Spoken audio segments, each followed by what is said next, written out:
And then, new stream. Bitcoin is rising. See my cool indicator. You can find it on TradingView. Just search for hindsight trend. And we have a strategy which is working pretty well. This is the forward tests / live execution period. And we just had a loss, but are recovering from it.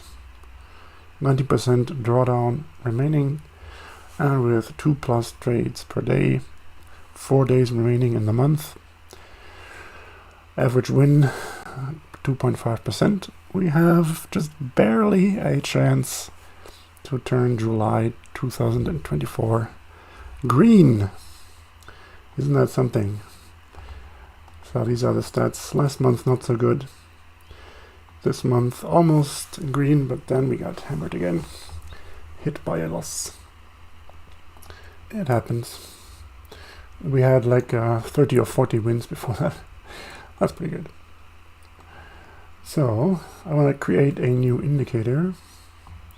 No idea if it's going to lead somewhere or not.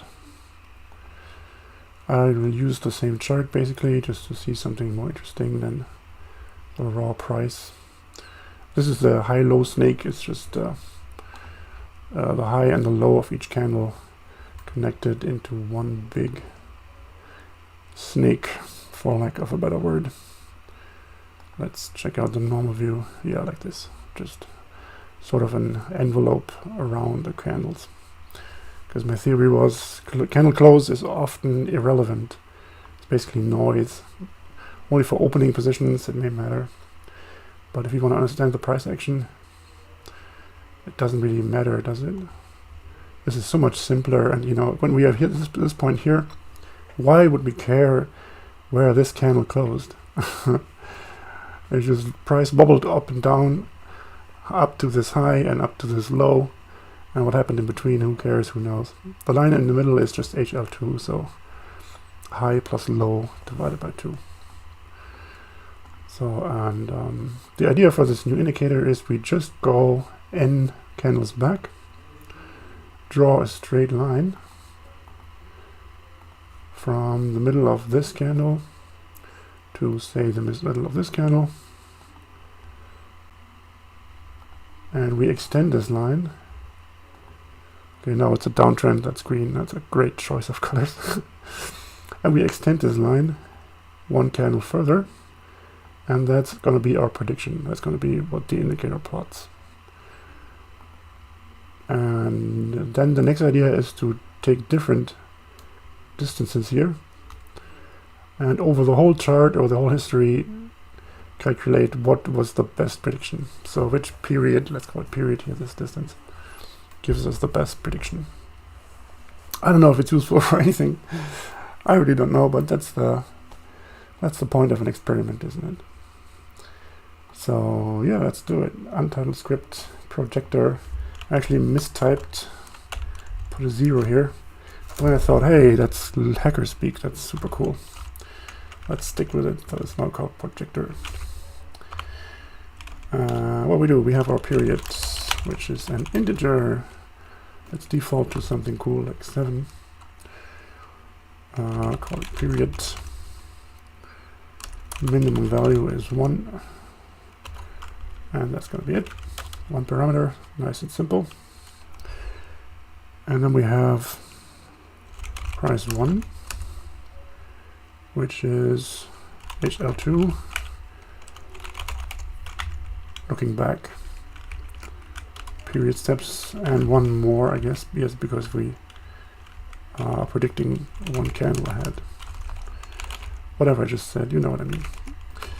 Price 2 is the price at the candle here. So this is price 2, and price 2 is here. Then we have, let's say, x1, which is the bar number. Oh, we don't even need this. We know what the period is. We have these two prices. And now all we do is take the difference and divide it by the period. And that's going to be our momentum. That's basically the slope of this line here. And now I guess The result is pretty simple.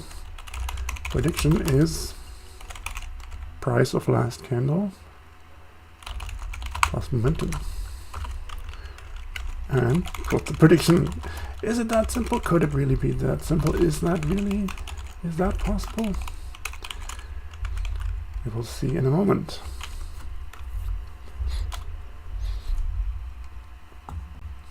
At least one of these we could delete, I'm sure. Yep. Yeah, let's hide the strategy for now. Interesting as it may be. We just had a win. That's very, very nice. I love it. Very quick, clean win.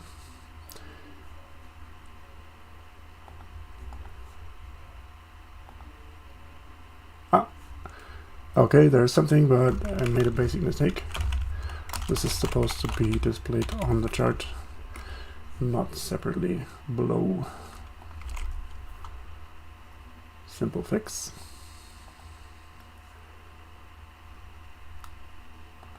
Okay, there's something here. It's hard to see. Let's hide this one. And let's give this one a completely different color. Although it's, of course, heavily overused in charts, I do like green. And line width, let's make it a bit wider.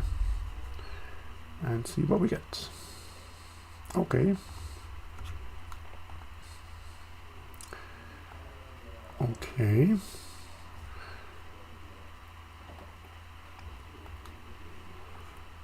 Is that even correct?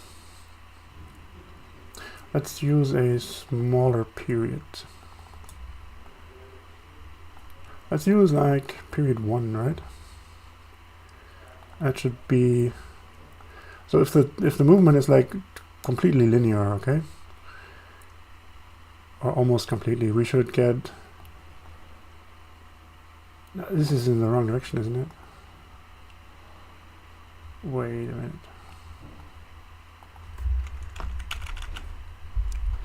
Let's plot the momentum also.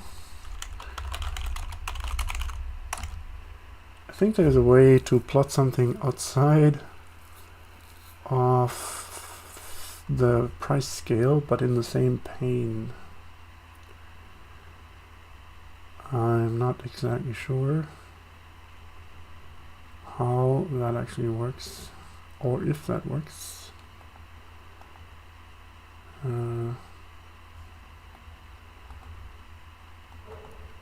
Somehow this does not look satisfying. One sad thing in TradingView is you cannot test on synthetic data. There's, I believe, no way to have a synthetic chart with just like basic movement, like just a straight line to test your code with. You have to use an actual live chart, which is a bit ridiculous, actually. You could have some tricks maybe to fake this. I mean, sure, yeah, you could do that. The only place where we use the actual chart is here. So we can replace this with synthetic data and also plot our synthetic price data. That's actually pretty clever. I shall do that in the next experiment.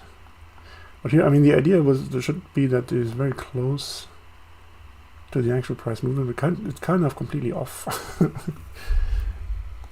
Here's an idea. Momentum times factor. And the factor affects how much momentum we add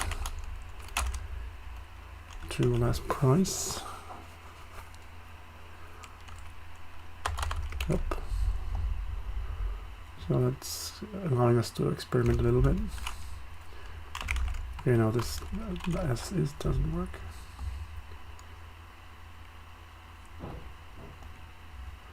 Okay.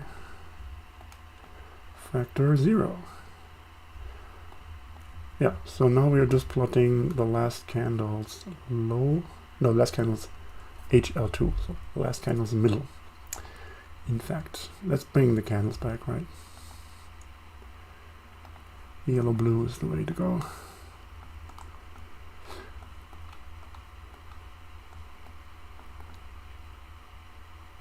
Yeah, so it's just moved one to the right.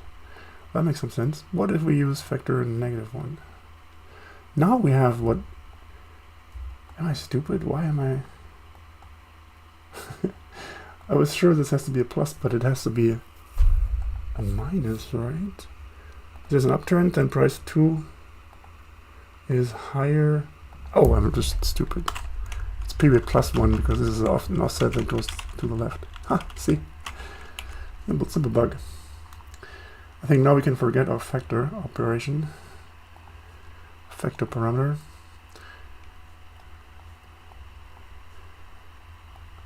Alright, let's get rid of the candles again.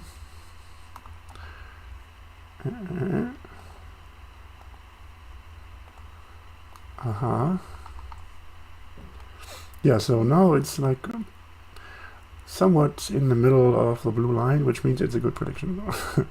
Because the green is predicted and the blue is the actual price. So it's actually not that terrible.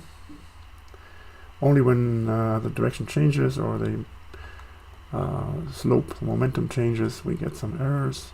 Of course, we can't predict everything, that's for sure. Nobody can predict all the price action. Fundamental theorem of trading. The uncertainty principle of Stefan Reich. Please quote it. It says, nobody can predict all the price action all the time. That's pretty much triviality, but it didn't have a name before, right? I don't know, okay. So, and if this is a very straight line like this one here, it should not matter which period we use really, because it should give us the same good prediction, because linear is so easy to predict.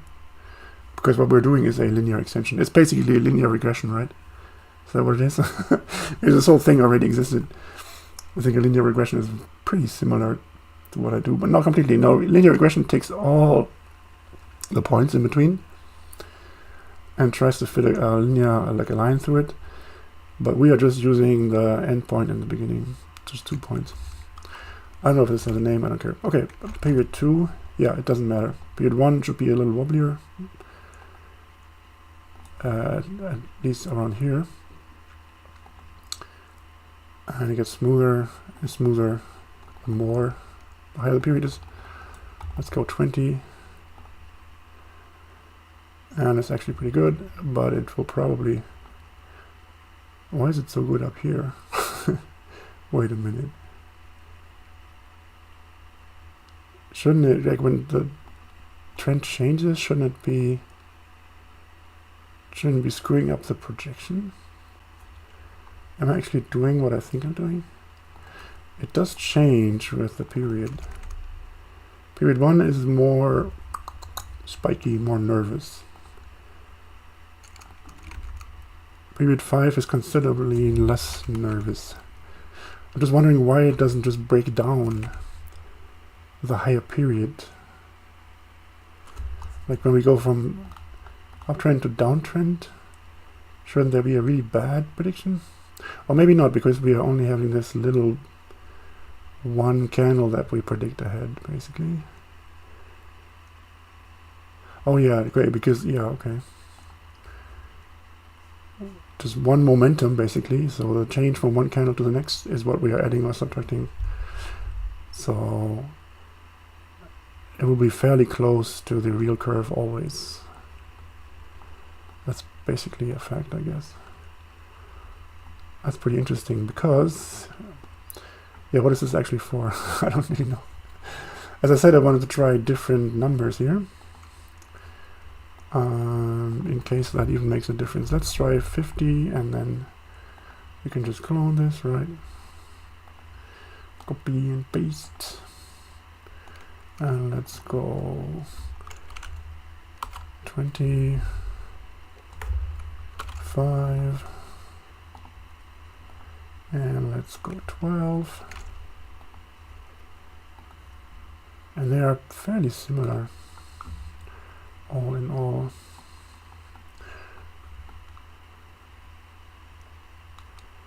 But still there might be an optimum. I mean, what I actually want is to predict, of course, pullbacks and stuff. Basically the way this strategy does. The strategy is so simple, it's just based on the Bollinger Band. And when we close outside of the Bollinger Band and then close inside of it in the next candle, but not above the middle line, then it's a buy. That was it. That was the strategy. And on certain coins, which I'm not going to say you which they are, it works wonders. Basically, if the coin is not like nervous, if it's most of the time either trending in some like normal way, quote unquote, or it's not trending at all, this is perfect. If you have the Bollinger Band tuned correctly, it will catch all these reversals here, these little pullbacks. And I have a very small TP here. That sounds weird. I have a small PP. No, I have a small TP. Take profit. The other thing you forget right now. Small take profit, often 0.5%, which with like leverage 5. So this little pullback is enough for me to make a profit. And I have a very large stop loss, so I can handle price doing weird stuff before going into profit. But so often it just goes into profit. Boom here, boom here, boom here, boom here. This one took a little longer, but only barely touched the red. This one, boom, instantly. And all these positions are against the trend. Here it failed. We are, very close to TP here. But then it decided to go down and we had to wait for this big reversal. But we ended up in profit. Everything was fine. The next time it kind of failed, but hey. So yeah, is this any good for predicting reversals? Truth be told, I'm not totally sure where I was going with this. I'm trying to find frequencies, right? So every indicator that we use deals with time dimension and price dimension, horizontal and vertical in the chart. The time dimension comes in with our periods. Like here, our Bollinger Band period is 34. And this is really the optimum. I found one more that was okay at 44, but way lower growth. So the 34 is like a magic period for Monero. Okay, just gonna put it out there. And we have a multiplier, which gives us the width of the band, but it's not about absolute price movement, it's relative. It's a multiplier of the standard deviation. Here we filter by the band width, but it doesn't really filter much at all. So the price dimension is basically auto-inferred, yeah? We see how much price varies, and that gives us the band.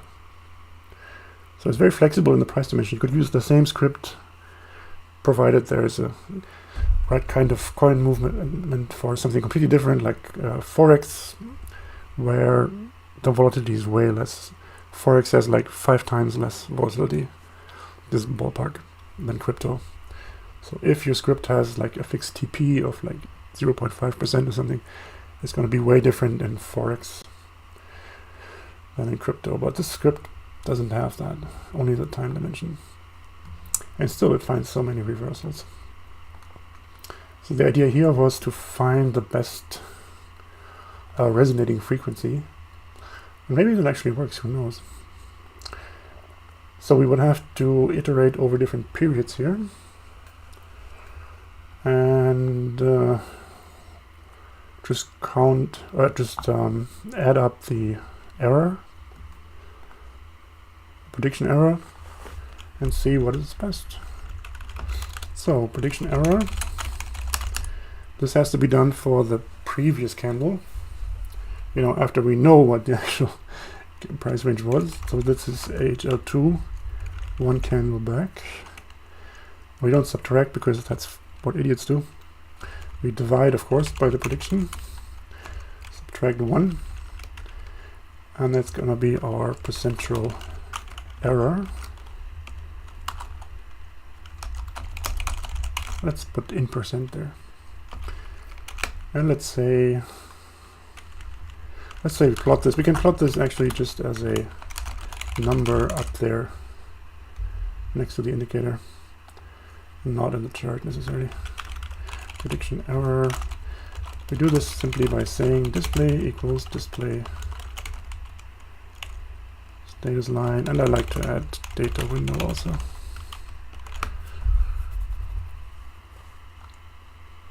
It compiles quickly because it's small. Yeah, so there it goes. We have a prediction error. Sometimes it's close to 0, can be negative, can be positive. And if things go well, it's close to 0. And now we do the same thing multiple times. We either have to create an object, like a class in Pr0ject0r, or we actually just put static variables in a function, which is a specialty of Pr0ject0r. Pr0ject0r scoping is really something else. It's pretty clever, a bit mysterious. So because if you call the function multiple times, the variables will be instantiated multiple times. You will have multiple copies of these variables for each function invocation. It's borderline opaque, confusing, but you can usually make it work if it's not too complicated. Using an object is the clearer version. Okay, let's save this for now and go to, save it as a new script.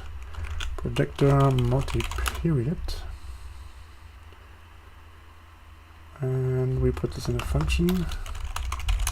Pr0ject0r is a function. We put the period in here. Let's call this period1. And everything goes into the function now. Prediction error, and we just return the prediction error. Bada bang, bada boom.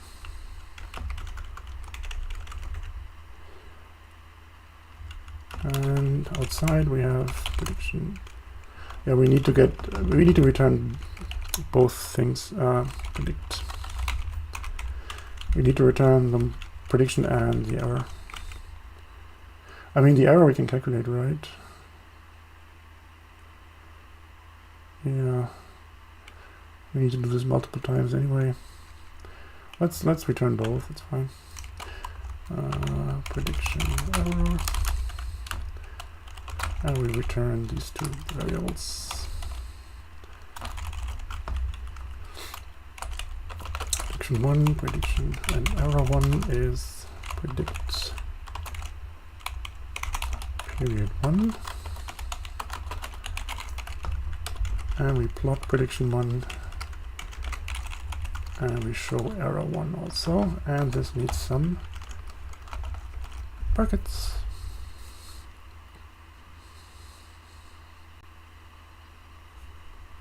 Oh, it compiled. Low compile error day. Very nice. So it's getting full up here. Let's get rid of this. Give it a new name. Pr0ject0r multi-period.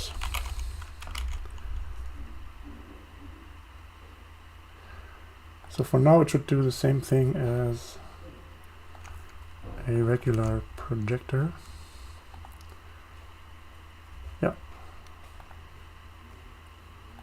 Yep, it does. That's fine. That's good. So now let's say we have 3 different periods.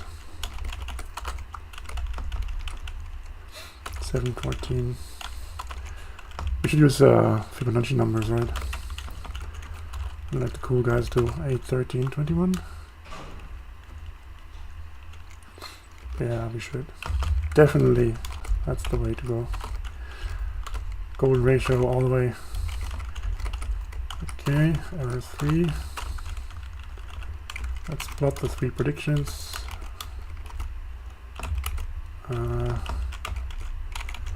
Red, green, yellow, because we're super creative. I'm a coder, okay, and a trader. I'm not a designer. Don't blame me. Right, so we have different colors here. Bit hard to see, but I guess we do. Yeah, they are similar, in fact. Maybe we should go with the bigger increments, 12, 24, 48, whatever. Differences are small, in fact. But, you know, sometimes we have bigger differences, like here.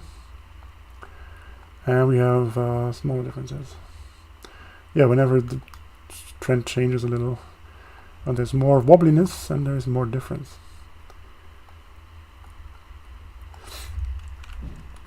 Now simply we have to average the errors. What's the usual way? There's something like you square them and then you add them and you take the root, right? Because that's better than just averaging the errors. I'm not completely sure, but we definitely need to take the absolute value, because right now it is positive or negative. Yeah, okay, that's the thing. It's, instead of saying absolute value of the error, we just square it.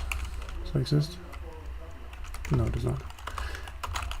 We just do this, so it's the absolute value, and also squared, because that's mathematically cleaner. And we can then say it's just a moving average, right? It's a moving average of the errors over some length. Look back.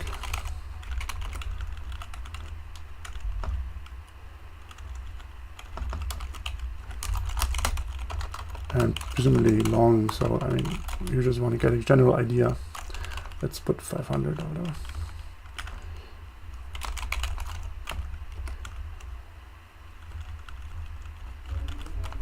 Yeah, that was all correct. So error 1. And then we... Do you take the square root or not? It doesn't matter for the comparison. For the comparison, it's irrelevant. But I think it's a nice idea to take the square root. Wait a minute, there must be a thing for this, right? A shortcut. Probably PineScript has a shortcut. But I can also do it manually. So, error 3, error 3, error 3. And this we don't really need anymore.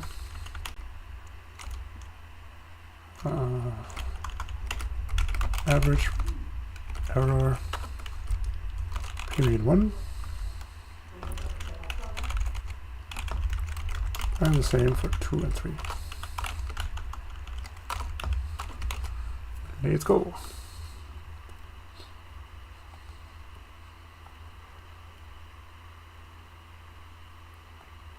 Okay. So it's decreasing 131109.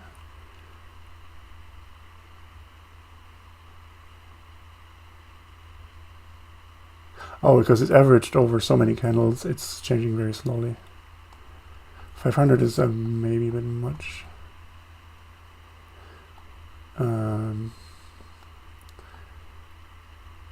Yeah, but we should get an idea. So 753, it seems like the first one is always better. The first one is the low period.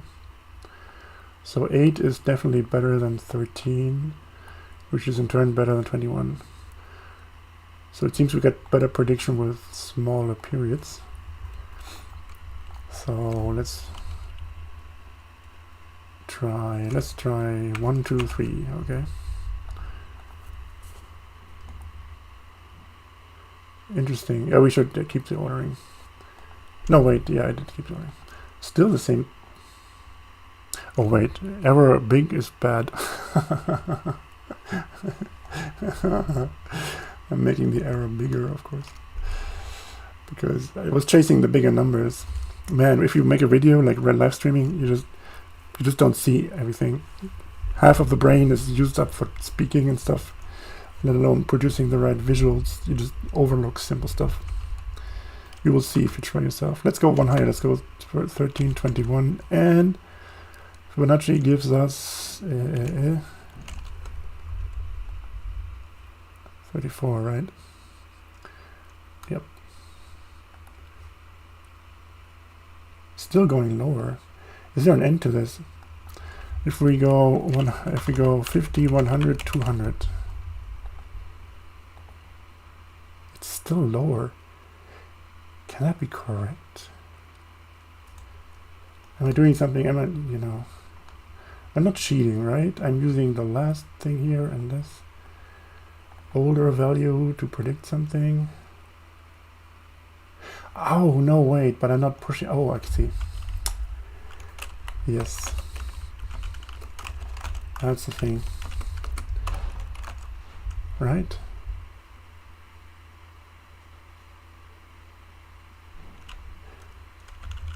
Wait, what am I? Wait. Prediction. This is for the current candle.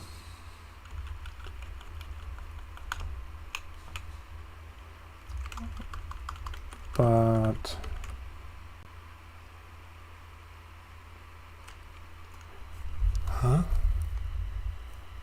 something is wrong here. Are we using the last one?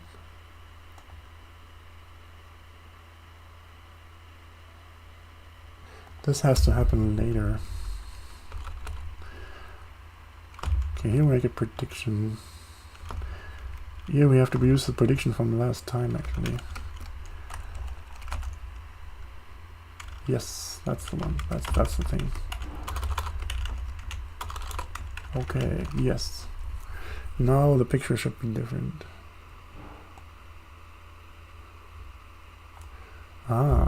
Getting new values. But they're all the same. What the heck? Okay, let's try 1, 2, 3 again. Here. These are different a little bit. Okay, so let's go extreme. Let's go 1, 10, 100. Boom. And we're notably getting different values. And they're fairly similar, but 100 is better.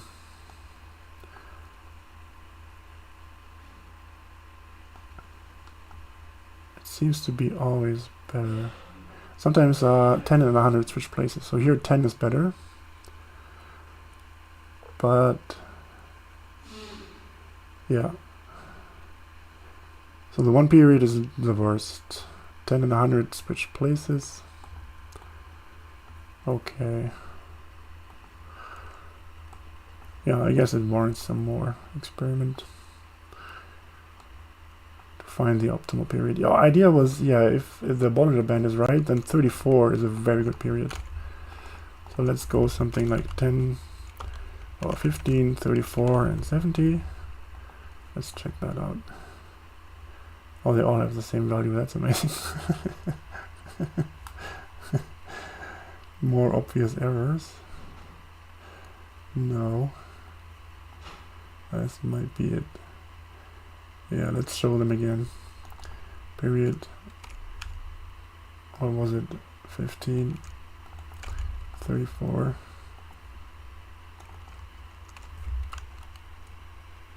Oh no, they're already shown. I'm stupid. We're already painting them. Okay, last test, let's use a smaller look back, like only like 10 or so. All right, and then the values should change a lot more. Yeah, okay, maybe that's more interesting.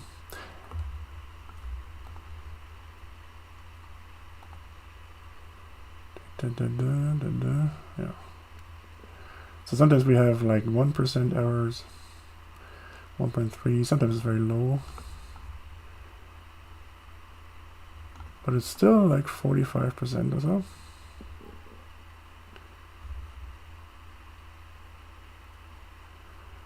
That seems a little bad. Shouldn't wait. I'm not satisfied with this here. Is this the right thing? Oh yeah, it is actually.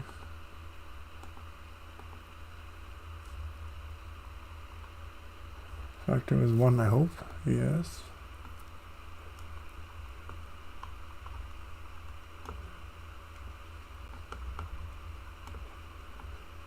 I could swear this looked better before. Didn't it fit more snugly at some point? Maybe the lower period, yes. But yeah, let's see.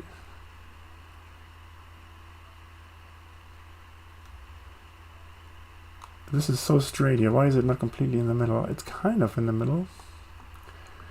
So if we go to this area, say look back 5, 10, and 15. Oh no. 5, 10, 15. What are our errors?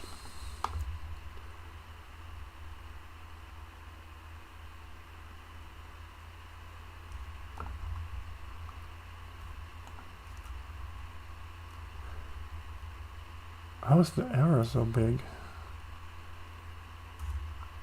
I'm unhappy with this.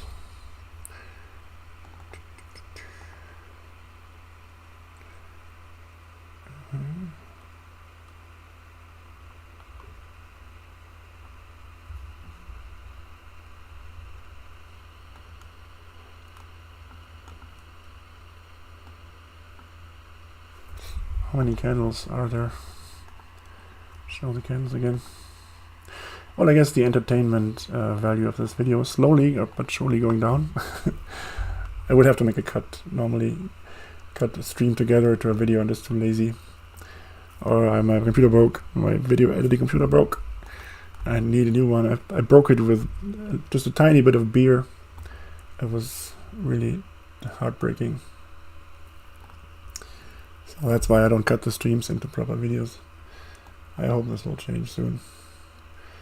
Okay, so I mean, I'm kind of stuck here. I'll have to continue this without the camera. If you made it this far, you are really a dedicated viewer, and I commend you for that. May you have much profit and luck in life.